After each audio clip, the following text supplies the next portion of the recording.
S01E99.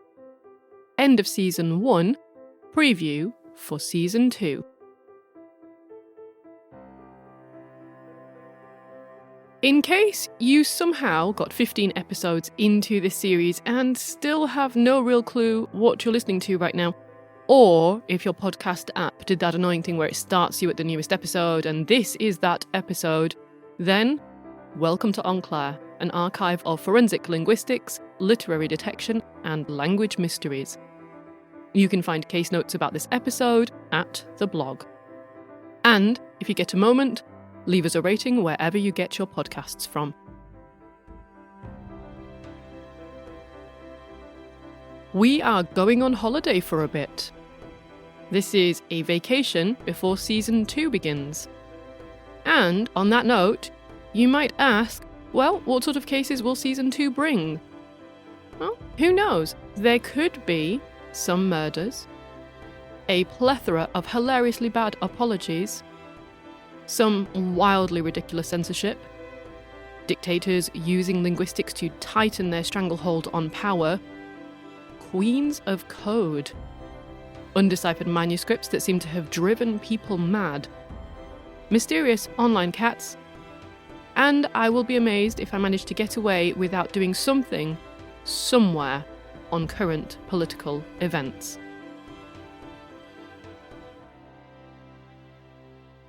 In case this worried you, I mean, it didn't, probably, but you never know. In case it worried you, there is far more today in the future episode spreadsheet than there was when I first started it. It opened with about 50 cases, and rather than shrinking with each episode, it has expanded to over 200. I could really do with half a dozen clones right about now. Anyway, I realise that life without Enclair will be very hard. So what can you do in the meantime till this podcast returns to the airwaves? I have a short list of recommendations. Let's begin with other podcasts. Why not try Subtitle? It's a language journalism podcast and it introduces listeners to people who have a linguistic story to tell. Future episodes include climbing inside the brain of a polyglot, the best ways to learn a second language, and the story of a book so imperiled it went underground for years. But there are other excellent podcasts too. There's Lingthusiasm, The Illusionist, A Way with Words, Lexicon Valley, Word of Mouth, The Vocal Fries, The History of English podcast, Talk the Talk, and a bunch more besides. I mean, just do an internet search for linguistics podcasts, you will have pods for days. But maybe you want some fiction in your life. Well, try Ella Minnow P by Mark Dunn, or The Last Samurai by Helen DeWitt, and of course you simply cannot go wrong with The Lord of the Rings. But get a copy with all the appendices if you can. Fancy something a little less labour-intensive? Just want to binge some films?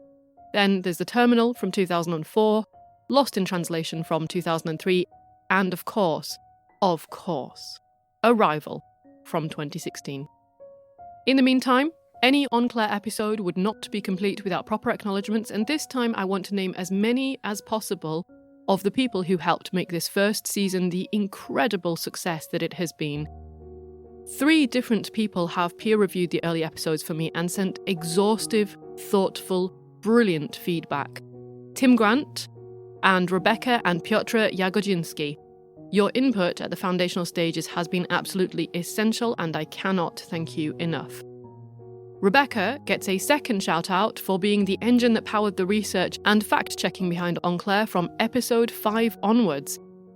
If you need a researcher, keep your damn hands off, she's mine and she's awesome, so go get your own podcast episode, research genius. A huge thank you to the ESRC who funded the Enigma 3-part miniseries as part of the Festival of Social Science. Another huge thank you to Jonathan Culpepper and Eleanor Semino for being independent external reviewers, moral support, and extremely useful sources of help and advice for practical obstacles. A thank you to Claire Nance for patiently taking my casual soiree into the world of phonetics in the Yorkshire Ripper miniseries. A thank you to those listeners, journalists, audio engineers, lawyers, politicians, civil servants, and more who variously got in touch with tips, technical suggestions, alerts for breaking stories, answers to legal questions, and all sorts of useful information. You all gave your time willingly and freely, and I can only hope the podcast itself is some repayment for your efforts.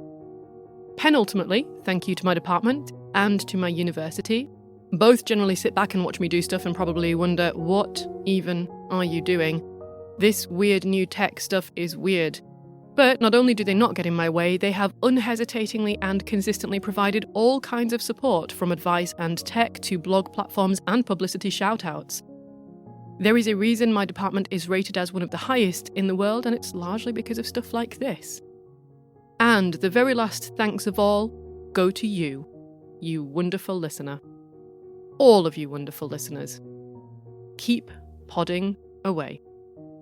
This is the final episode of Season 1, and it has been an absolute blast. Here is to an even better Season 2. Cheerio.